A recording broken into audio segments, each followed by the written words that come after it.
നമ്മുടെ ദൗത്യം എന്താണ്? ഇവിടെ ഇരിക്കുന്ന ഓരോ ആളുകളുടെയും ദൗത്യം എന്താണ്? പ്രിയപ്പെട്ട മാതാക്കളുടെ ദൗത്യം എന്താണ്? പിതാക്കളുടെ ദൗത്യം എന്താണ്? പിതാവ് എന്ന് പറയുമ്പോൾ ഞാനും ഒരു പിതാവാണ്. എന്റെ ദൗത്യം എന്താണ്? ഓരോ ആളുകൾ സംസാരിക്കുമ്പോഴും 3 കാര്യങ്ങൾ ഓർക്കണമെന്നാണ്. മിൻ ഐന വഫി ഐന വ ഇല ഐന. ഞാൻ എവിടുന്നാ വന്നത്, ഇപ്പൊ ഞാൻ എവിടെയാ ഉള്ളത്, ഞാൻ എങ്ങോട്ടാ പോണത്. ജീവിതത്തിൽ നമ്മൾ പാലിക്കേണ്ടുന്ന ഒരു പാലനമാണ്. ഈ ഒരു രീതിയിൽ നമ്മൾ നമ്മുടെ ലക്ഷ്യം വെച്ചുകൊണ്ട് മുന്നോട്ട് പോകുമ്പോൾ നമ്മുടെ മക്കൾ എന്തായിരിക്കണം, നമ്മുടെ അന്തരീക്ഷം എന്തായിരിക്കണം? നമ്മുടെ മക്കൾ മാത്രം നേരെയായി എന്നതുകൊണ്ട് ഒരിക്കലും നമ്മുടെ നാട് നേരാകില്ല. അവരവന്റെ കുട്ടികളെ നന്നായിട്ട് നോക്കണം എന്നുള്ള കാര്യം ശരിയാണ്. പക്ഷെ നമ്മൾ വിചാരിക്കും നമ്മുടെ കുട്ടികളെ കാര്യം മാത്രം നോക്കിയാൽ പോരെയെന്ന്. അങ്ങനെ നമ്മുടെ വീടിന്റെ ഒരു ചട്ടക്കൂട് മാത്രമാക്കിയിട്ട് നമ്മളെ കുട്ടികളെ ഒതുക്കാൻ കഴിയില്ല.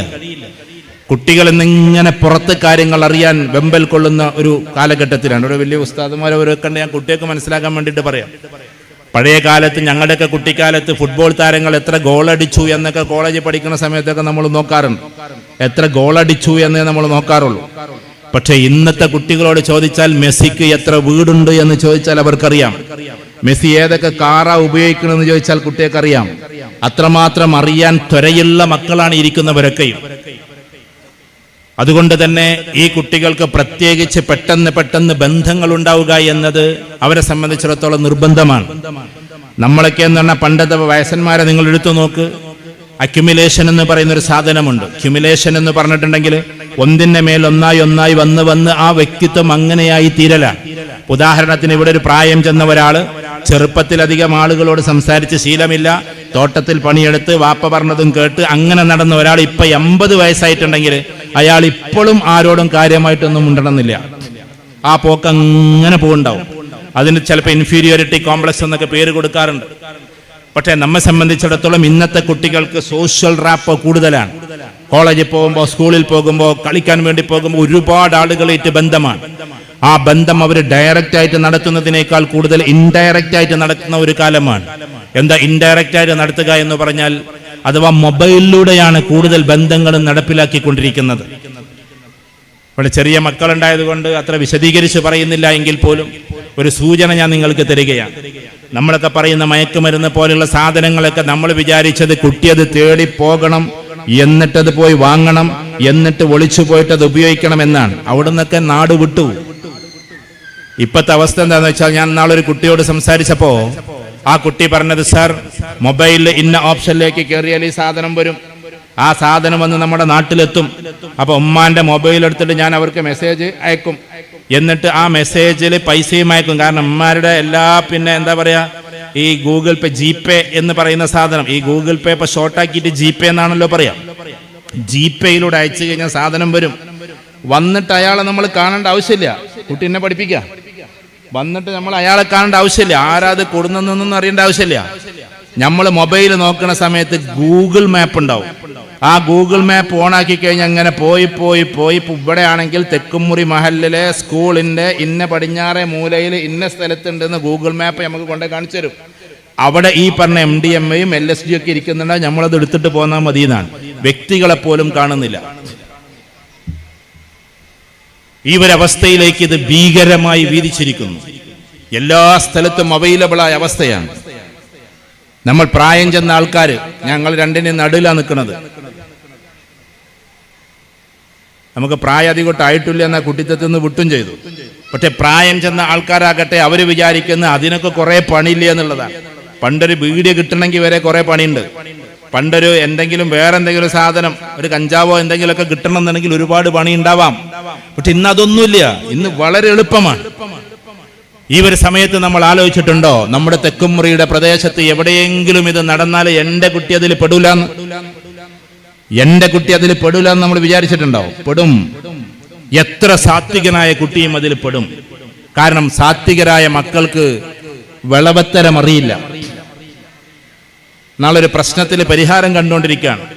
അപ്പോ അറിയപ്പെടുന്ന ഒരു പ്രശ്ന പരിഹാരം നടത്തുന്ന ഒരാളോട് പറയാണ്, അയാളൊരു മാഷാണ്, നിങ്ങൾ കുറച്ച് ഉഡായിപ്പൊക്കെ പഠിച്ചു വെക്കണം. നിങ്ങൾ ചതിയും വഞ്ചനയും എങ്ങനെയാണ് ആളുകളെ പറ്റിക്കുക എന്നൊക്കെ നിങ്ങൾ പഠിച്ചെക്കണം എന്നൊരു മാഷോട് ഇയാൾ പറഞ്ഞു കൊടുക്കുകയാണ്. അപ്പൊ ഞാൻ പറഞ്ഞു, എന്തിനാ കരീം സാഹിബ് നിങ്ങൾ ഇതൊക്കെ പറഞ്ഞു കൊടുക്കുന്നത്? പറഞ്ഞു, അല്ല, അത് അയാൾ ഉപയോഗിക്കാനല്ല, അയാളെ ആരെങ്കിലും ഉപയോഗിക്കുമ്പോൾ അയാൾക്കത് തിരിച്ചറിയണം ഇയാൾ ചെയ്യുന്നത് ചതിയാണ്. ഞാൻ പറഞ്ഞു മനസ്സിലായോ? അതായത് നിഷ്കളങ്കരായ കുട്ടികളാണ് ഇതിൽ കൂടുതൽ പോയിട്ട് പെടുക. വളവന്മാരല്ല. വളവന്മാരെങ്ങനെങ്കിലും ഒന്ന് രക്ഷപ്പെടും. വളവന്മാര് പ്രണയത്തിൽ നിന്ന് രക്ഷപ്പെടും. പെൺകുട്ടികളെ, നല്ല വളവത്തിയായിട്ടുള്ള പെൺകുട്ടി വല്ലാതെ പ്രണയത്തിന് നിൽക്കില്ല. കാരണം അവളെ മുമ്പിൽ ലക്ഷ്യമുണ്ട്, അവൾക്ക് പഠിച്ചിന്നടത്ത് എത്തണം എന്നുണ്ട്. അതുകൊണ്ട് അതിനൊക്കെ എസ്കേപ്പ് ആവും. പാവം കുട്ടികൾ ഒരു ഹായ് മെസ്സേജ് അയക്കുമ്പോഴേക്ക് അതിലവിടെ വീണു പോവാണ്. അതുകൊണ്ടാണ് ഞാൻ പറഞ്ഞത്, നിഷ്കളങ്കരായ മക്കളാണ് ഇതിൽ പലതും പെട്ടുപോകുന്നത്. ഞാൻ എവിടെയോ സൂചിപ്പിച്ചിട്ടുണ്ട്, ഒരിക്കൽ കൂടി പറയുന്നത് കൊണ്ട് നിങ്ങൾക്കൊന്നും തോന്നരുത്. ബർത്ത്ഡേയുടെ ദിവസം ഈ കുട്ടി എന്റെ മുമ്പിൽ നിന്നിട്ട് പറയാണ്, സർ, എന്നെ നശിപ്പിച്ചത് എന്റെ ബർത്ത്ഡേ ആണ്. ആ നശിച്ച ബർത്ത്ഡേ എന്നാണ് എന്നോട് പറഞ്ഞത്. ഇന്ന് ബർത്ത്ഡേ ആഘോഷിച്ചുകൊണ്ടിരിക്കുകയാണ്. വേണോ വേണ്ടേ നിങ്ങൾ ആലോചിച്ചോളി. ഞാൻ എന്തായാലും എന്റെ മക്കളുടെ ഇതൊന്നും ആഘോഷിക്കാറില്ല. അപ്പൊ ഞാൻ പറഞ്ഞത് എന്താന്ന് വെച്ചിട്ടുണ്ടെങ്കിൽ, ബർത്ത്ഡേ ആഘോഷിക്കുകയാണ്. അപ്പൊ ആഘോഷിക്കും. ഈ ബർത്ത്ഡേ എന്ന് പറഞ്ഞാൽ നമ്മുടെ ഒരു ഫിലോസഫി, ഒരു ഇസ്ലാമിക് ഫിലോസഫി പറയാമല്ലോ. ഒരു വയസ്സും കൂടി കഴിഞ്ഞു എന്നതിന്റെ അർത്ഥം. അപ്പൊ നമുക്ക് സങ്കട ശരിക്കും വരുന്നതല്ല, പുതിയൊരു വർഷം വന്നതിന്റെ സന്തോഷമല്ല. ഇന്നലെ ഒരാൾ എൻ്റെ കൂടെ യാത്രക്ക് വന്ന ഒരാൾ പറഞ്ഞു, ഇന്ന് ഞാൻ ഇവിടെ ഒന്ന് ചാടിക്കളിച്ചോക്കട്ടെ, കാരണം 2 കൊല്ലം കഴിഞ്ഞപ്പോൾ ഇതിനൊക്കെ നമുക്ക് പറ്റുമോന്ന് അറിയില്ലല്ലോ എന്ന്. കാരണം കാൽമുട്ട് വേദന തുടങ്ങിയ അയാൾക്ക് എന്നുള്ളത്. ഓരോ വർഷവും നമ്മൾ നിന്ന് കഴിഞ്ഞു പോവാണ്. ഞാൻ അതിനെ വിമർശിക്കുന്നില്ല. ഞാൻ പ്രത്യേകിച്ച് വിവാദം പ്രസംഗിക്കാൻ ആഗ്രഹിക്കാത്ത ഒരാളാണ്. അതുകൊണ്ട് ബർത്ത്ഡേ കഴിക്കുന്നവർ കഴിച്ചോ, കഴിക്കാത്തവർ കഴിക്കേണ്ട, ഞാൻ അതിന് പ്രസ്താവിക്കാനില്ല. പക്ഷേ ഇസ്ലാമികപരമായി അത് നല്ലതല്ല എന്ന് നമുക്കറിയാം. അതെനിക്ക് പറയേണ്ടതുണ്ട്. ഏതായിരുന്നാലും ശരി, പറഞ്ഞു വരുന്നത്, അങ്ങനെ ബർത്ത്ഡേ കഴിക്കാൻ വേണ്ടി വന്നു. ബർത്ത്ഡേ കഴിക്കാൻ വേണ്ടിയിട്ട് വന്ന സമയത്ത് ഈ കുട്ടി പറയാണ്, എൻ്റെ 8 കൂട്ടുകാർ വീട്ടിലേക്ക് എത്തി. 8 കൂട്ടുകാരാ വരുന്നത്. ആ 8 കൂട്ടുകാര് വന്ന് എല്ലാവരും ഭക്ഷണം കഴിച്ച്, ഉമ്മയാകട്ടെ അതിനുശേഷം പലഹാരങ്ങളും പുഡിങ്ങും ഒക്കെ ഉണ്ടാക്കി. അതെല്ലാം കഴിച്ച് ഏകദേശം 4:30 മണി കഴിഞ്ഞപ്പോ എന്റെ കൂട്ടുകാരന്റെ വീട്ടിൽ നിന്ന് ഇറങ്ങാൻ തുടങ്ങി. ആ സമയത്ത് എന്റെ കൈ പിടിച്ചുകൊണ്ട് എന്റെ ഉമ്മാനോട് പറയാണ്, ഉമ്മ, ഞങ്ങൾ എന്നാ പുറത്തു പോയിട്ട് വരാം. ചങ്ക് ബ്രോസാണ് ഇന്നത്തെ കുട്ടികളുടെ പ്രയോഗം. അതാണ് ചങ്ക് ബ്രോ. ചങ്കിനെ പോലെയുള്ള സുഹൃത്തുക്കളാണ്. അത്രയും ബന്ധം നിൽക്കുന്ന. ചങ്കിങ് എന്ന് പറഞ്ഞാൽ കണക്ടിവിറ്റി എന്നൊരർത്ഥം കൂടിയുണ്ട്. അല്ലെങ്കിൽ ഇങ്ങനെ ഓരോ ബ്ലോക്കുകളാക്കുക എന്നൊരർത്ഥം കൂടിയുണ്ട്. അങ്ങനെ ആ ബ്ലോക്കിൽപ്പെട്ട, അല്ലെങ്കിൽ അവര് പറയുന്ന ചങ്ക് ബ്രോസാണ് സത്യത്തിൽ ഇവര്. ഇങ്ങനെ ഈ കുട്ടികൾ പോയി ഒരു എഞ്ചിനീയറിംഗ് കോളേജിന്റെ പിന്നിൽ പോയിരുന്ന് അതെല്ലാം കഴിഞ്ഞിട്ട് കുറെ സമയമായപ്പോ മഗ്രിബ് ബാങ്ക് കൊടുത്ത്. മഗ്രിബ് ബാങ്ക് കൊടുത്തപ്പോ എനിക്ക് ബേജാറാകാൻ തുടങ്ങി. ആ കുട്ടി എന്നോട് നേരിട്ട് പറയാണ്, എനിക്ക് ബേജാറാകാൻ തുടങ്ങി. കാരണം എന്റെ ഉമ്മ അങ്ങനെ മഗ്രിബ് ബാങ്ക് കൊടുത്ത സമയത്ത് അതിൽപ്പെട്ട 2 സുഹൃത്തുക്കൾ എഴുന്നേറ്റ് പോയി. ഞാൻ ആ സുഹൃത്തുക്കളോട്, നിങ്ങൾ എവിടെയാ പോകുന്നത് എന്ന് ചോദിച്ചപ്പോൾ, ഇപ്പൊ വരാമെന്ന് പറഞ്ഞിട്ടാ പോയത്. ഒരു 1/4 മണിക്കൂർ കഴിഞ്ഞപ്പോൾ അവരെത്തി. ആ എത്തിയ സമയത്ത് അവരുടെ കയ്യിൽ എന്തൊക്കെയോ ഉണ്ടായിരുന്നു. പാറപ്പുറം ഇരുളുമൂടിയ സമയം. അവര് നേരെ വന്നിട്ട് എൻ്റെ കയ്യും കാലും പിടിച്ച് മലർത്തിക്കിടത്തി. എൻ്റെ കയ്യും അനക്കാൻ വയ്യ, കാലും അനക്കാൻ വയ്യ. എൻ്റെ ചങ്ക് ബ്രോസാണ്, എൻ്റെ അടുത്ത കൂട്ടുകാരാണ്. എന്നെ വിട് എന്ന് ഞാൻ പറഞ്ഞിട്ട് ആദ്യം ഞാൻ വിചാരിച്ച തമാശയാണെന്ന്. പിന്നെ അവരുടെ കയ്യിലുള്ള കുപ്പി പൊട്ടിക്കാണ്, വീര്യമേറിയ മദ്യം. എന്നിട്ട് ഈ കൂട്ടുകാരന് കൊടുക്കുകയാണ്. ഈ പയ്യൻ പറയാണ്, ജീവിതത്തിൽ ഒരു ബീറ് പോലും കണ്ടിട്ടില്ലാത്ത എൻ്റെ ഉള്ളിലേക്ക് അതിശക്തമായ മദ്യം അവർ തന്നു. സെലിബ്രേഷൻ, ആഘോഷമാണ്. നമ്മുടെ മഹല്ലുകൾ ഓരോന്നും തകർന്നുകൊണ്ടിരിക്കുന്നത്. ഞാൻ നെഗറ്റീവ് പറയല്ല കേട്ടോ. കല്യാണത്തിന്റെ തലേ ദിവസത്തെ കല്യാണം നല്ലതാണ്, പക്ഷെ അത് കഴിഞ്ഞാലുള്ള കുട്ടികളുടെ സഞ്ചാരം, ബർത്ത്ഡേയുടെ ദിവസത്തിലെ ആഘോഷങ്ങൾ, മറ്റ് പല ആഘോഷങ്ങളുടെ സമയത്തും വരുന്ന സന്ദർഭങ്ങൾ, ഇതൊക്കെയാണ് സത്യത്തിൽ എന്ത് എന്ന് ചോദിച്ചാൽ കൃത്യമായി നമ്മുടെ മക്കളെ വേറൊരു രൂപത്തിലേക്ക് കൊണ്ടുപോകും. അപ്പൊ നമ്മൾ എന്താ ചെയ്യുക? വ്യത്യസ്ത രാഷ്ട്രീയക്കാർ, വ്യത്യസ്തമായിട്ടുള്ള ആളുകളെല്ലാമുള്ള ഈ സംഘത്തോട് ഞാൻ പറഞ്ഞുകൊള്ളട്ടെ, നമ്മുടെ കുട്ടികളെ മൂല്യവത്തായി വളർത്താൻ നമുക്ക് പറ്റണമെന്ന്. മൂല്യവത്തായി വളർത്തുക. എന്താ മൂല്യം എന്ന് പറഞ്ഞാൽ, ഞാനൊരു കാര്യം പറയാം നിങ്ങളോട്. നമ്മളൊക്കെ പണ്ട് മദ്രസകളിൽ നിന്നൊക്കെ പഠിച്ച 2 ഭാഗങ്ങളുണ്ട്. ഒന്ന് അള്ളാനെ സ്നേഹിക്കാൻ പഠിപ്പിക്കാം, മറ്റൊന്ന് അള്ളാനെ പേടിക്കാൻ പഠിപ്പിക്കാം. ഈ പേടിക്കുന്നതിനേക്കാൾ കൂടുതൽ സ്നേഹിക്കാൻ പഠിച്ചാൽ കാര്യം വളരെ എളുപ്പമാണ്. പിതാവിനോട് നമുക്ക് ഭയത്തേക്കാൾ കൂടുതൽ പിതാവിനോട് സ്നേഹം ഉണ്ടെങ്കിൽ എന്താകും? പിതാവിനെങ്ങനെ അനുകരിക്കാൻ നമുക്കൊരു വല്ലാത്ത ഇഷ്ടമുണ്ടാകും. ഊട്ടിയിലേക്ക് പോകുന്ന സമയത്ത് സുഹൃത്തുക്കൾ വീട് തരുമ്പോൾ വാപ്പയെ പേടിയാണെങ്കിൽ ഊട്ടിന്നോ വലിക്കും. കാരണം എന്താ? വാപ്പ അവിടെ ഒന്നും ഇല്ല എന്നുള്ളതാണ്. നേരെ മറിച്ചിട്ട് വാപ്പയോട് സ്നേഹം ഉണ്ടെങ്കിൽ ഊട്ടിയിൽ നിന്നല്ല, ഏത് ഉഗാണ്ടയിൽ പോയാലും വലിക്കൂല. അവൻ കൂട്ടുകാരോട് പറയും, എൻ്റെ ഉപ്പാക്ക് ഇത് ഇഷ്ടമില്ല എന്ന് പറയും, എൻ്റെ ഉപ്പാക്ക് ഇത് ഇഷ്ടമില്ല എന്ന് പറയും. ഇതേപോലെയാണ് മതവും. നിങ്ങൾ ഉലമാക്കളോട് ചോദിക്ക്. അള്ളാഹു വിശുദ്ധ ഖുർആനിൽ പറഞ്ഞത് അശദ്ദു ഹുബ്ബൻ ലില്ലാഹ് എന്നാണ്. അതികഠിനമായി അവര് അള്ളാഹുവിനെ സ്നേഹിക്കുന്നു എന്നാണ്. അള്ളാഹുവിനെ സ്നേഹിക്കാൻ നമ്മുടെ കുട്ടികളെ നമ്മൾ പഠിപ്പിച്ചില്ല. അള്ളാഹു എപ്പോഴും ഒരു ഭീകരമായ ഒരു അവസ്ഥയിൽ നരകമുണ്ടാക്കി കാത്തിരിക്കുന്ന ഒരാളെ പോലെ മാത്രം, അതുമുണ്ട് ഇല്ല എന്നല്ല, അങ്ങനെ മാത്രം കാത്തിരിക്കുന്ന ഒരാളായി നമ്മൾ പരിചയപ്പെടുത്താൻ തുടങ്ങിയപ്പോ, മാതാക്കൾ കഥ പറയാൻ തുടങ്ങിയപ്പോ അള്ളാഹുവിനെ പേടിക്കുക എന്നത് മാത്രമായി മാറി. അള്ളാഹുവിനെ സ്നേഹിക്കാൻ ആളുകൾക്ക് കഴിയാതെയും വന്നു. അള്ളാഹുവിനെ അതികഠിനമായി സ്നേഹിക്കണമെന്നാണ് വിശുദ്ധ ഖുർആൻ നമ്മളോട് പറയുന്നത്. ആ സ്നേഹമാണ് ഇനി നമ്മുടെ കുട്ടികൾക്ക് നമ്മൾ കൊടുക്കേണ്ടത്. അതിന് ഉപരിപ്ലവമായ മതപഠനത്തിനേക്കാൾ അപ്പുറത്തേക്ക് അതിന്റെ ആഴമേറിയ പഠനത്തിലേക്ക് നമ്മൾ പോകണം. ഇസ്ലാമുണ്ട്, ഈമാനുണ്ട്, ഇഹ്സാനുണ്ട്, മുസ്ലിമുണ്ട്, മുഅ്മിനുണ്ട്, മുഹ്സിനുണ്ട്. എങ്ങനെ മുഹ്സിനാകണമെന്ന് നമ്മുടെ കുട്ടികളെ നമ്മൾ പഠിപ്പിച്ചു കൊടുക്കണം. നമ്മുടെ കുട്ടികളെ പഠിപ്പിച്ചു കൊടുക്കണം. എന്തുകൊണ്ടാണ് ഇങ്ങനെയൊക്കെ ഈ നിയമങ്ങൾ വന്നത് എന്ന് ഇഹ്സാന്റെ ബാബിലൂടെ നമ്മളെ കുട്ടികളെ പഠിപ്പിച്ചു കൊടുക്കണം. അപ്പൊ കുട്ടികൾക്ക് അള്ളാഹുവിനോടൊരു സ്നേഹം വരും, റസൂലുള്ളാഹി സ്വല്ലല്ലാഹു അലൈഹി വസല്ലമയോട് അദമ്യമായ ഒരു സ്നേഹം വരും. അതുകൊണ്ട് ആ ഒരു രൂപത്തിൽ നടക്കുക എന്നത് ഇഷ്ടത്തോടു കൂടി ആളുകൾ ചെയ്യും. കാരണം എന്താണെന്നറിയോ? നമ്മുടെ ഉള്ളിൽ ആത്മാവുണ്ട്, നമ്മുടെ പുറത്താകട്ടെ ശരീരമുണ്ട്. ഇമാം ഗസ്സാലി റഹ്മത്തുള്ളാഹി ഇതിനെക്കുറിച്ച് പറയുന്നത്, ശരീരമെന്ന കബറിൽ ആത്മാവെന്ന മയ്യത്ത് കിടക്കാണ്. പിന്നീട് ഒരിക്കൽ ആ കബറും പൊട്ടിച്ചും എന്താകും? ഈ മയ്യത്ത് പുറത്തേക്ക് വരും. അതിന്റെ പേരാണ് മൗത്ത്, അതിന്റെ പേരാണ് മരണമെന്നാണ്. എന്ന് പറഞ്ഞാൽ ശരീരത്തിന് കുറെ ഇച്ഛകൾ ഉണ്ടാകും. ആ ഇച്ഛകൾക്കനുസരിച്ചിട്ടാണ് ശരീരം നമ്മളെ മുന്നോട്ട് കൊണ്ടുപോവുക. ശരീരത്തിന് രാത്രിയിൽ എഴുന്നേൽക്കുന്നത് ഇഷ്ടമല്ല, ശരീരത്തിന് സുബഹിക്ക് പള്ളിയിൽ പോകുന്നത് ഇഷ്ടമല്ല, ശരീരത്തിന് ഒരിക്കലും തഹജ്ജുദ് നിസ്കരിക്കുന്നത് ഇഷ്ടമല്ല. പക്ഷെ നമ്മുടെ ആത്മാവിനത് വലിയ ഇഷ്ടമാണ്. തഹജ്ജുദ് നിസ്കരിച്ചിട്ട് സുജൂദിൽ കിടന്നിട്ട് കരയുമ്പോ ഈ ലോകത്തിൽ ഒരു തെറാപ്പിക്കും, ഈ ലോകത്തിൽ അത്യാവശ്യം സൈക്കോളജി പഠിക്കുകയും തെറാപ്പിക്ക് വേണ്ടിയിട്ട് ലക്ഷങ്ങൾ ചെലവാക്കുകയും ചെയ്തു. ഇവിടെ നിൽക്കുമ്പോൾ ഞാൻ എൻ്റെ ഡോക്ടർ ഹുസൈൻ ഡോക്ടറെയും കൂടി മനസ്സിലോർക്കുകയാണ്. ഡോക്ടർ ഹുസൈൻ എന്ന് പറഞ്ഞാൽ നിങ്ങൾക്കറിയാലോ, നമ്മുടെ ഡയബറ്റോളജിസ്റ്റ്, പ്രമേഹത്തിന്റെ ഏറ്റവും പ്രധാനപ്പെട്ട ഡോക്ടറാണ് തിരൂരിലെ. അദ്ദേഹവും ഞാനും കൂടി ഒരുപാട് ക്യാമ്പിൽ കുറെ വർഷങ്ങൾക്ക് മുമ്പ് പോയിട്ടുണ്ട്. ഏകദേശം ഒരു 20 ലക്ഷം രൂപയോളം ഹുസൈൻ ഡോക്ടറിന് അതിന്റെ പിന്നിൽ ചെലവഴിച്ചിട്ടുണ്ട്, തെറാപ്പികളും അതൊക്കെ പഠിക്കാൻ. ഞാൻ എന്റെ കാര്യം ഞാൻ പറയുന്നില്ല, ഞാൻ അദ്ദേഹത്തെ പറയുന്നത് നിങ്ങൾ തിരൂരുകാരായതുകൊണ്ടാണ്. അപ്പൊ അത്രയും സമ്പത്തൊക്കെ ചെലവഴിച്ചിട്ട് ഒരുപാട് തെറാപ്പികൾ നമ്മൾ ഇന്ത്യയിലെ ഏറ്റവും പ്രശസ്തമായ സൈക്കോളജിസ്റ്റുകളുടെ കയ്യിൽ നിന്ന് പഠിച്ചിട്ടുണ്ട്. പക്ഷേ ആ തെറാപ്പിയെക്കാളുമെല്ലാം ഞാൻ ഉറപ്പിച്ചു പറയുന്നു, അതിനേക്കാളുമൊക്കെ അപ്പുറത്ത് നിൽക്കുന്ന, ഏറ്റവും മൂർധന്യാവസ്ഥയിൽ നിൽക്കുന്ന തെറാപ്പിയേക്കാൾ അപ്പുറത്തുള്ള തെറാപ്പി അത് തഹജ്ജുദ് നിസ്കാരത്തിലെ സുജൂദിലെ വിതുമ്പലാണ്. അതിന് പകരം വെക്കാൻ ഞാൻ പഠിച്ചിടത്തോളം ഒരു തെറാപ്പിയും ഞാൻ പഠിച്ചിട്ടില്ല. ഇത്രയും പൈസയൊക്കെ ചെലവാക്കി പഠിച്ചിട്ട് പോലും ഞാൻ പറഞ്ഞു വരുന്നത്, പക്ഷെ നമ്മൾ തഹജ്ജുദ് നിസ്കരിക്കാൻ നമുക്കറിയില്ല. നേരം 4 മണിക്ക് എഴുന്നേറ്റാൽ ഇപ്പൊ അത് നിസ്കരിക്കാം. കാരണം ഇപ്പൊ 5 മണിക്ക്, ഏകദേശം 5 മണി കഴിഞ്ഞിട്ടൊക്കെയാണ് ഇപ്പൊ ബാങ്ക്.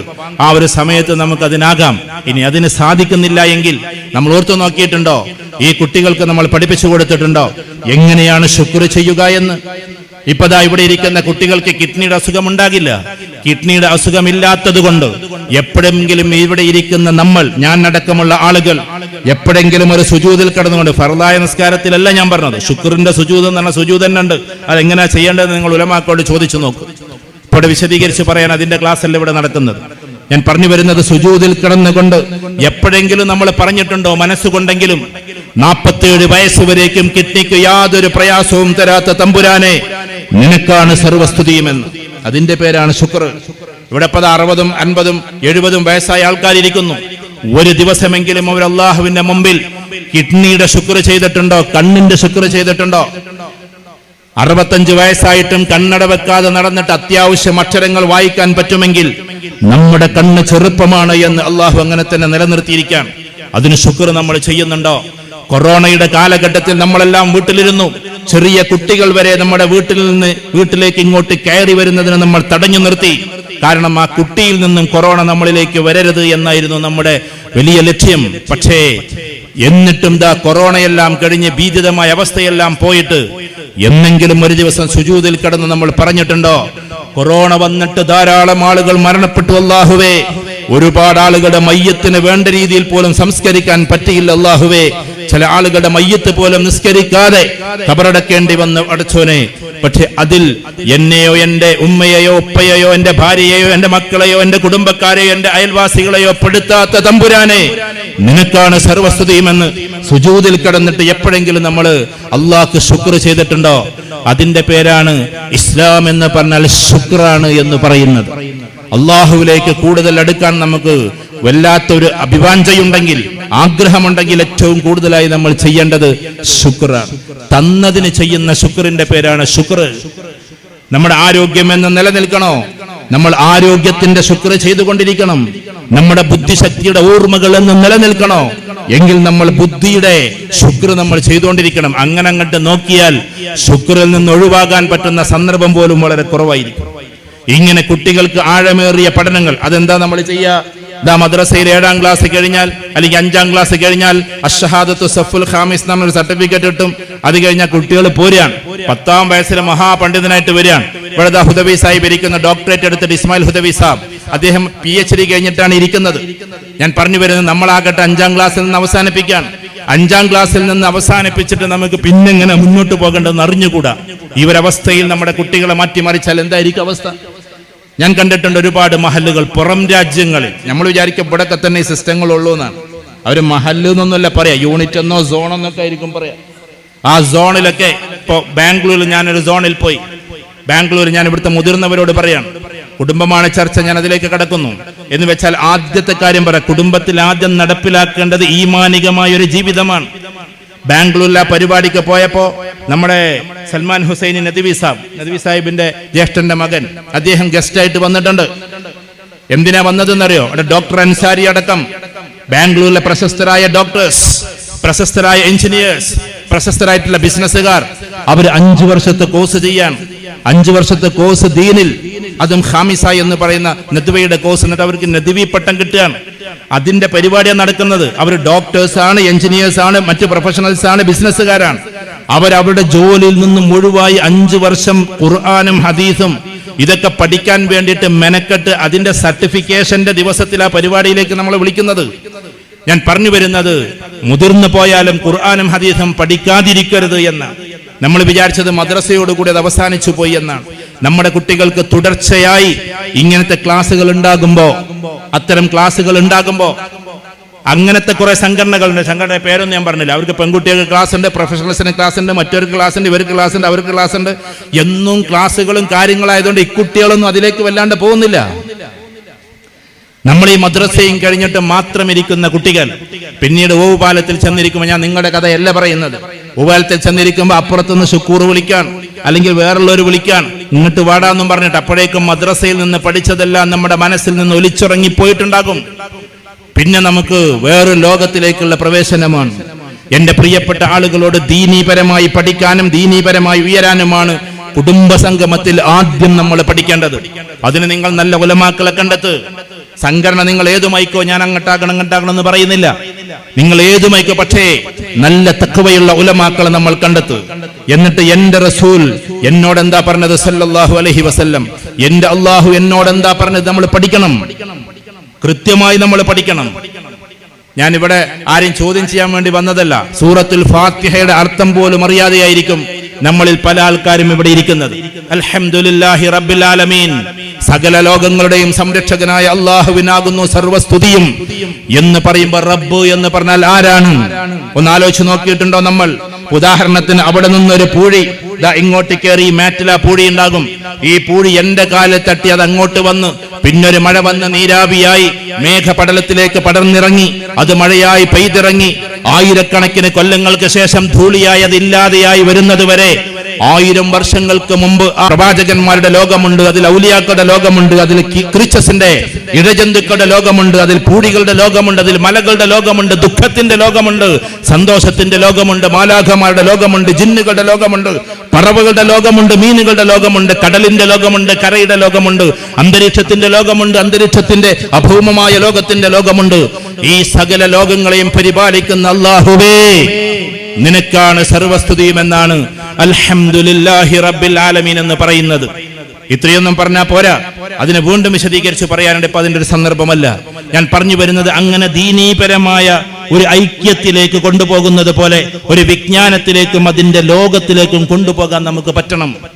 അങ്ങനെ മക്കളെ വിശുദ്ധ ഖുർആന്റെയും തിരു ഹദീസിന്റെയും, നമ്മളെ നാട്ടിൽ ഒരു ഉസ്താദിനെ വെച്ചിട്ടുണ്ടാകും. ആ ഉസ്താദ് ജസ്റ്റ് ജുമാക്ക് ഒരു ഖുതുബ നടത്തും.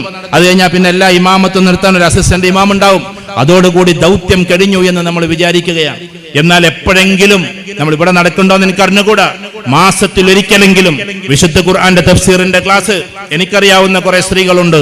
അവരിപ്പോ കോഴിക്കോട്, ഞാൻ ആ ക്ലാസ്സിലടക്കം പങ്കെടുക്കാറുണ്ട്. ഇതേപോലെ തന്നെ മറയൊക്കെ കെട്ടിയിട്ട് അവർക്കിപ്പോ തഫ്സീർ പൂർത്തിയാവാറായി. നമ്മൾ വിചാരിച്ചത് പെണ്ണുങ്ങൾ ആണുങ്ങൾക്ക് മാത്രം പഠിക്കാനുള്ള കാര്യമാണെന്നാണോ? സ്ത്രീകളും ഖുർആന്റെ തഫ്സീർ പഠിക്കണം. അതിന് പ്രത്യേക വകുപ്പും ഗ്രൂപ്പും ഒന്നും നമ്മളാകണ്ട. ഞാനാ പറഞ്ഞ കോഴിക്കോട്ടത്തെ എല്ലാ വലിയ വലിയ ബിസിനസ്സുകാരുടെ ഭാര്യമാരും മക്കളൊക്കെ അതിലുണ്ട്. അങ്ങനത്തെ ആളുകൾ ഇത് പഠിക്കുന്നു. അവർക്ക് തഫ്സീർ പൂർത്തിയാവാറായി. എന്റെ പ്രിയപ്പെട്ട 2 സുഹൃത്തുക്കൾ എടുക്കുന്നത് മാസത്തിൽ 2 മാസം 3 മാസം കൂടുമ്പോ എന്നെ ക്ലാസ്സിന് കൊണ്ടുപോകുന്നു മാത്രം. ഞാൻ പറഞ്ഞു വരുന്ന നമുക്കെന്താണ് പണി? എന്റെ സഹോദരിമാരെ, ഞാൻ സ്നേഹത്തോടു കൂടിയിട്ട് പറയാം, വിശുദ്ധ ഖുർആൻ എന്താ നമ്മളോട് പറഞ്ഞത് എന്ന് നമ്മൾ പഠിക്കണ്ടേ? കുടുംബത്തിനെ നമ്മൾ ചർച്ച ചെയ്യുമ്പോൾ, ദീനിൽ നിന്ന് അകന്നു പോകുമ്പോൾ ഖുർആനിലൂടെ, അള്ളാഹുവിന്റെ വചനങ്ങളിലൂടെ, റസൂലുള്ളാഹി സ്വല്ലല്ലാഹു അലൈഹി വസല്ലമയുടെ ഹദീസിലൂടെ അതിനെ തിരിച്ചു പിടിക്കാൻ നമുക്ക് പറ്റണം.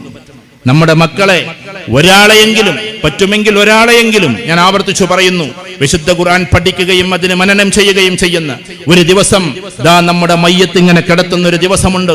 ആ ദിവസത്തിൽ നമ്മുടെ 5 മക്കളും എനിക്ക് കഴിയില്ല എന്ന് പറഞ്ഞ് മാറി നിൽക്കരുത്.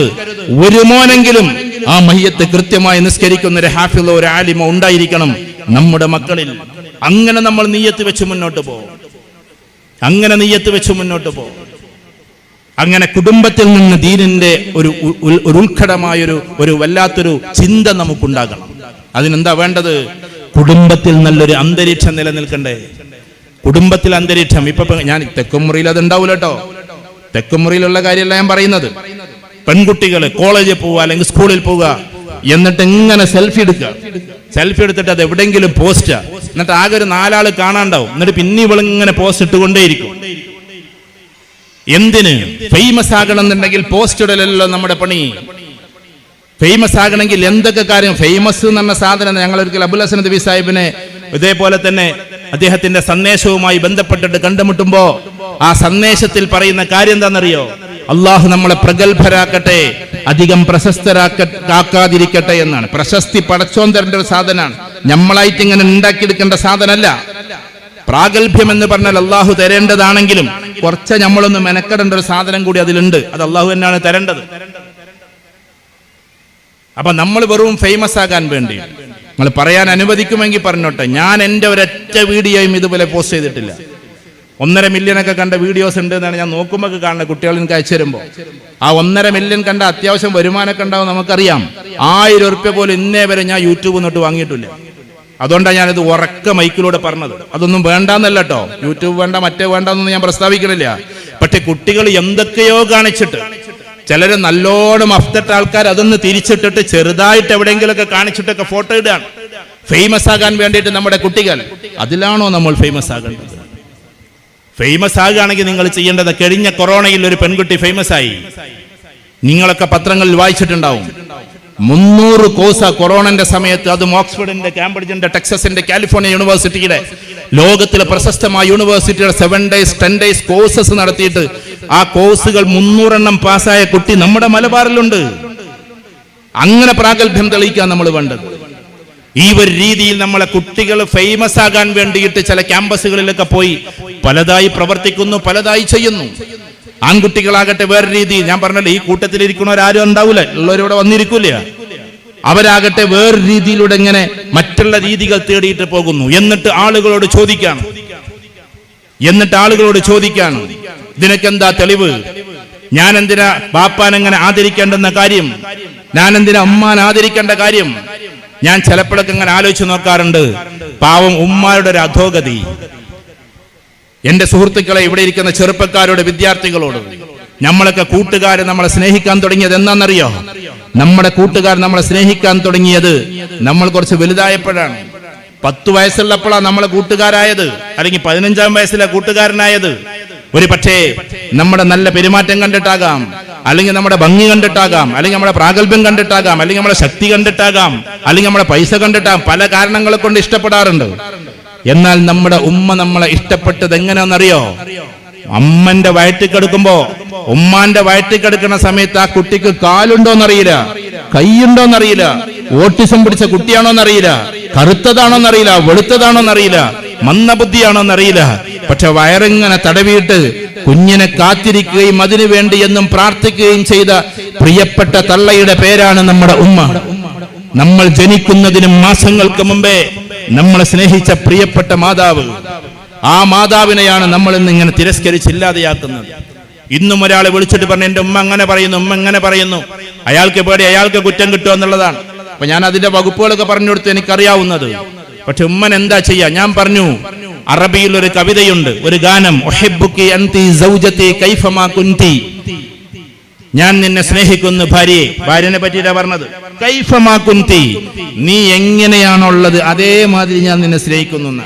നമ്മളെ ഭാര്യമാരെല്ലാവരും ചൂടാകാത്ത ആളാകണമെന്ന് നമ്മൾ വിചാരിച്ചാൽ നടക്കൂല. ചൂടാകാത്തവരെന്നെ ചൂടാകാതിരിക്കും. അപ്പൊ ചൂടാകുന്ന ഭാര്യ ആയാലും വേണ്ടില്ല, അങ്ങനെ ഞാൻ എന്നെ സ്നേഹിക്കുന്നു, അതെന്നെ രീതി. ഈ ലോകത്തിൽ എല്ലാരെയും മാറ്റിയിട്ട് നമുക്ക് മാറാൻ പറ്റൂല. എന്റെ ഭാര്യ ചൂടാകുന്ന ആളാണ്, എന്റെ ഭർത്താവ് പെട്ടെന്ന് പൊട്ടിത്തെറിക്കുന്ന ആളാണ്, നിങ്ങൾ കൗൺസിലിങ്ങിനോ മറ്റൊക്കെ പൊയ്ക്കോളിൻ. പക്ഷെ ചില ഫിത്രത്തുകൾ മാറൂല, ചില ഫിത്രത്തുകൾ മാറൂല. ആ മാറാത്തതിനെ എങ്ങനെ സ്നേഹിക്കണമെന്ന് നമ്മൾ മാറുകയാണ് ചെയ്യേണ്ടത്. ജ്യേഷ്ഠൻജന്മാർ ചിലയിടത്ത് അങ്ങനെ ഉണ്ടാവും, ഈ പ്രദേശത്ത് ഉണ്ടാവില്ല. ജ്യേഷ്ഠൻജന്മാർ തമ്മിൽ ഭയങ്കര പ്രശ്നങ്ങൾ ഉണ്ടാവും. എന്തിന്റെ പേരിലാ? എനിക്ക് പുതിയ തലമുറയെ ഇഷ്ടപ്പെടുന്നത് ആ ഒറ്റ കാരണത്താലാണ്. പുതിയ തലമുറയിലെ കുട്ടികൾക്ക് എന്താണെന്നറിയോ? ഒന്ന് കളവ് എന്ന് പറഞ്ഞ സാധനമില്ല. അഥവാ ഒരുത്തൻ കക്കുണ്ടെങ്കിൽ അവനക്ക് വേറെന്തോ ഒരു കാര്യം കിട്ടാൻ വേണ്ടിയിട്ടാണ്. മീൻസ് മയക്കുമരുന്നോ മറ്റോ ഒക്കെയാണ്. പൊതുവെ ഈ ആയിരിക്കുന്ന ചെറിയ മക്കളിൽ ആരും മോഷണം നടത്തൂല. ഞാൻ പറഞ്ഞത് ഇപ്പൊ ഏകദേശം ഒരു 10ന്റെയും ഒരു 25ന്റെയും ഇടക്കുള്ള കുട്ടികളെ കുറിച്ചിട്ടാണ്. ആരും മോഷ്ടിക്കൂല. കാരണം മോഷ്ടിക്കുക എന്ന് പറഞ്ഞാൽ അവർക്ക് ഭയങ്കര ജാള്യതയാണ്.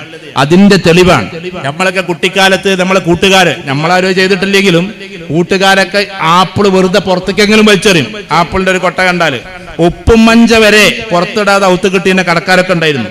ഉപ്പ് പാലും കൊണ്ടുപോവാനാ. പക്ഷെ ഇന്ന് നിങ്ങൾ കണ്ടോ? നിങ്ങൾ തിരൂരിൽ നിന്ന് ഇങ്ങനെ കണ്ട് വന്നു നോക്കൂ. തിരൂരില് അതിന്റെ അപ്പുറത്തെ BP അങ്ങാടിയില് ഈ കാണുന്ന സ്ഥലത്തൊക്കെയും ഫ്രൂട്ട് ഷോപ്പിൽ വെറും ചാക്കിട്ടുകൊണ്ടാ പോണത്.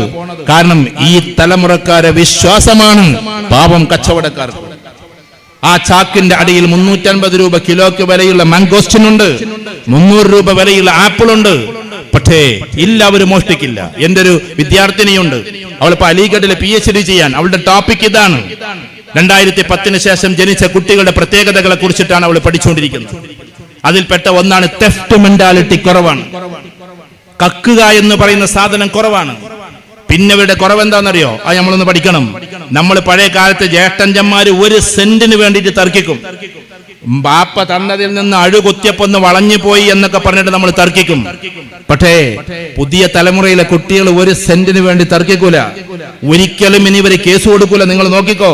കാരണം അവർക്ക് വീടന്നെ വേണമെന്നില്ല. പിന്നെന്തിന് 1 സെന്റ് എന്നുള്ളതാണ്. വീട് വേണമെന്നുള്ളവർക്കല്ല ഈ സെന്റൊക്കെ വരുള്ളൂ. നമ്മുടെ തലമുറയിൽ പെട്ട ആൾക്കാരൊക്കെ 1 സെന്റിന് വേണ്ടി ഒരുപാട് തർക്കിച്ചിരുന്നു. ഇന്നും ഉണ്ടാകാം അങ്ങനെ, ഇന്നും ഉണ്ടാകാം അങ്ങനെ. എത്ര വലിയ കഷ്ടാന്നറിയോ? ചില ആൾക്കാർ മരിച്ചാ പങ്കെടുക്കൂല. കുടുംബത്തിന്റെ ഒരു അധോഗതി ആ വാപ്പാരും ഒക്കെ കേട്ടോ എന്നുള്ള രീതി നമ്മളെ ഭാഷയിൽ പറഞ്ഞ ഒക്കത്ത് വെച്ചിട്ടാണ് നടക്കുക. എന്നാൽ വാപ്പാര് നടക്കുന്നത് കണ്ടിട്ടുണ്ടോ നിങ്ങള്? ഞാൻ രണ്ടാളും 2 തട്ടിലാക്കല്ലോ കേട്ടോ. വാപ്പാര് 2 കാലം ഇങ്ങനെ ഇട്ടിട്ട് മോനെ ഇങ്ങനെ ദാ ഇവിടെ ഇങ്ങനെ കേട്ടിട്ട് ഇങ്ങനെ കൊണ്ടടക്കലാണ്, കയ്യൊന്നും ഇങ്ങനെ പിടിച്ചിട്ട്. കാരണം ഞാൻ കാണാത്തതും നീ കാണും മോനെ, ഞാൻ കേൾക്കാത്തതും നീ കേൾക്ക്, ഞാൻ എത്താത്തിടത്തും നീ എത്ത്. അതാണ് പ്രിയപ്പെട്ട പിതാക്കന്മാരുടെ ചിന്ത. അപ്പൊ മാതാക്കളും പിതാക്കളെയും മക്കളെ ശാപമേറ്റ ഒരാളും ഈ ദുനിയാവിൽ വലുതായിട്ടില്ല, ഈ ദുനിയാവിൽ വലുതായിട്ടില്ല. എന്റെ ഒരു സുഹൃത്തുണ്ട്, ഇദ്ദേഹം ഒരു അകന്ന സുഹൃത്താണ്. ഒരിക്കൽ എന്റെ അടുത്ത് കൗൺസിലിങ്ങിന് വന്നിട്ട് പറഞ്ഞു, എന്ത് ചെയ്താലും വിജയിക്കണില്ല, അത് ചെയ്താലും പൊട്ടും, വിജയിക്കുന്നുണ്ട് വിചാരിക്കും പിന്നെയും പൊട്ടും, വിജയിക്കുന്നുണ്ട് വിചാരിക്കും അങ്ങനെയും പൊട്ടും. എന്നിട്ട് എന്നോട് പറയാണ്, എനിക്ക് തോന്നുന്നു നിങ്ങളൊക്കെ പ്രസംഗത്തിൽ പറയുന്നത് കേട്ടിട്ട് എന്ന് പറഞ്ഞിട്ട് എന്നോടൊരു കാര്യം പറയാണ്, ഞാൻ ഒരിക്കൽ ഉമ്മാനെ അടിക്കാൻ വേണ്ടി കയ്യോങ്ങിയിട്ടുണ്ട്. ഭാര്യ ഉമ്മയും കൂടെ ഒരു പ്രശ്നം നടന്നപ്പോ ഉമ്മാനെ ഞാൻ അടിക്കാൻ കയ്യോങ്ങി. അതിന്റെ ശേഷം എനിക്ക് യാതൊരു വിജയവും പഠിച്ചു തന്നിട്ടില്ല. മാതാവ് എന്ന് പറഞ്ഞാൽ അതാണ്, അത് വിശ്വസിച്ചേ പറ്റൂ. മാതാവിനെതിരെ പിതാവിനെതിരെ. എന്നാൽ എന്റെ ഒരു സുഹൃത്തുണ്ട്, അദ്ദേഹത്തിന് ഖത്തറിലും ഒമാനിലുമായി 75ലേറെ ഷോപ്പുകളുണ്ട്. ഒരിക്കലും എന്റെ ആ ഉമ്മനങ്ങനെ അടുത്ത് പിടിച്ചിട്ട് 72 വയസ്സായിക്കണം ഉമ്മാക്ക്, മെലിഞ്ഞൊരു പാവം സ്ത്രീയാ. അടുത്തണ്ട് പിടിച്ചിട്ട് ഞാൻ ഭക്ഷണം കഴിക്കാൻ വേണ്ടി വീട്ടിൽ പോയതാണ്. എന്നിട്ട് ഈ സഹോദരന്റെ വാപ്പ ചെറുപ്പത്തിൽ മരിച്ചു പോയതാണ്. എന്നിട്ട് ഇങ്ങനെ അടുത്ത് പിടിച്ചിട്ട് പറയാണ്, എന്റെ എല്ലാ കടകളും ഉദ്ഘാടനം ചെയ്യൽ എന്റെ ഉമ്മയാണ്, ഖത്തറിലെ ഷോപ്പ്, ഒമാനിലെ ഷോപ്പ് ഇതൊക്കെ ഉദ്ഘാടനം ചെയ്യുന്നത് ഉമ്മയാണ്. നമ്മൾ ആരെങ്കിലും ഉമ്മാരെ കൊണ്ട് ഉദ്ഘാടനം ചെയ്യിക്കാറുണ്ടോ? ഉണ്ടെങ്കിൽ നല്ല മക്കളാണ്. നമ്മൾ വീട് വെച്ചല്ലോ, വീട് വെച്ചപ്പോ നിങ്ങൾ തങ്ങന്മാരെ വിളിച്ചോ, ഉസ്താദുമാരെ വിളിച്ചോ, അതൊക്കെ നല്ലത്, അവരും വന്ന് പ്രാർത്ഥിക്കട്ടെ. പക്ഷേ എല്ലാ പ്രാർത്ഥനയും കവച്ചു വെക്കുന്ന ഒരു പ്രാർത്ഥന സ്വന്തം പിതാവിൻ്റെതായിരിക്കും, അല്ലെങ്കിൽ മാതാവിൻ്റെതായിരിക്കും. നിങ്ങൾ അങ്ങോട്ട് ചാവി അങ്ങോട്ട് കൊടുക്ക്. വാപ്പ ജീവിച്ചിരിക്കണമെങ്കിൽ വാപ്പന്റെ കയ്യിലേക്ക്, അല്ലെങ്കിൽ ഉമ്മാന്റെ കയ്യിലേക്ക്. ഉമ്മാക്ക് അത് പിടിച്ചിട്ട് ഒരു തിരിക്കലുണ്ടെങ്ങനെ, സുബഹിക്ക് മുമ്പേ, ആളുകൾ എത്തുന്നതിന് മുമ്പേ ജസ്റ്റ് പിടിച്ച് തിരിക്കുമ്പോ ആ കണ്ണിലേക്കൊന്ന് നോക്കി, നിങ്ങൾ കണ്ണിങ്ങനെ നിറഞ്ഞൊഴുകുന്നത് കാണാം. കാരണം അത് ആ ദിവസത്തെ തിരിയലല്ല, അത് കാലങ്ങളായിട്ടുള്ള പ്രാർത്ഥനയാണ്. ജനിച്ചു വീണ അന്ന് മുതൽ എന്റെ കുട്ടിനെ നന്നാക്കണേ പഠിച്ചോനെ, എന്റെ കുട്ടിക്ക് ഉയർച്ച കൊടുക്കണേ പഠിച്ചോനെ, എന്റെ കുട്ടിനെ അങ്ങനാക്കണേ പഠിച്ചോനെ, ഇങ്ങനാക്കണേ പഠിച്ചോനെ, ഈ പറഞ്ഞ അതിന്റെ കൃതജ്ഞതയാണ് ആ കണ്ണുനീര് പോലും. നമ്മുടെ മാതാവ് എന്ന് പറഞ്ഞാൽ അതാണ്. അപ്പൊ ഞാൻ ഈ മുതിർന്ന തലമുറക്കാരോട് പറയുന്നു, നമ്മളെ ഉമ്മ അല്പം മരിച്ചു പോയിട്ടുണ്ടാവും, പക്ഷെ ആ ഉമ്മയുടെ റൂഹിൽ നിന്ന് തന്നെയാണ്, ആ ഉമ്മാന്റെ റൂഹിൽ നിന്നാണല്ലോ നമ്മളിങ്ങനെ ഉണ്ടായിട്ടില്ല, ശരീരത്തിൽ തന്നെയല്ലേ. അതുകൊണ്ട് റൂഹുകൾ മരിച്ചിട്ടില്ല. നിങ്ങൾ അത് പഠിക്കണം. ശരീരം മാത്രമേ മരിക്കുന്നുള്ളൂ, റൂഹ് എന്ന് പറഞ്ഞാൽ മരിക്കുകയില്ല. റൂഹ് മരിച്ചാൽ പിന്നെ നമ്മളില്ല. റൂഹ് എന്ന് പറഞ്ഞാൽ അവിടുന്ന് തുടങ്ങിയതാ. അലസ്തു ബിറബ്ബിക്കും ഖാലൂ ബലാ വശഹിദ്നാ. വിശുദ്ധ ഖുർആനിൽ അല്ലാഹു പറയാണ്, ആലമുൽ അർവാഹിൽ എല്ലാ റൂഹുകളെയും ഞാൻ ഒരുമിച്ച് കൂട്ടി. അവിടെ ഒരുമിച്ച് കൂട്ടുക എന്ന് പറഞ്ഞാൽ ആദം നബി അലൈഹി സ്വലാത്തു വസ്സലാം മുതൽ ഖിയാമത്ത് നാൾ വരെ വരാനിരിക്കുന്ന മുഴുവൻ മനുഷ്യരുടെയും റൂഹിനെ ഒന്നും കൂടി വ്യക്തമാക്കി പറഞ്ഞ, ഇപ്പൊ ഇവിടെ ചെറിയ കുട്ടികൾ ഇരിക്കണില്ലേ, ഇതായി മുന്നിലിരിക്കുന്ന 2 കുട്ടികൾ, അവർക്ക് ഇപ്പൊ വയസ്സ് ചിലപ്പോൾ 7 8 ഒക്കെ ആയിരിക്കും. അവർക്ക് അവരുടെ മക്കൾ 10ാം തലമുറയിലെ കുട്ടി, ഞാൻ ഒരു ഉദാഹരണം പറയാം, അവന്റെ 10ാം തലമുറയിലെ കുട്ടി എത്ര വർഷമായിട്ടായിരിക്കും?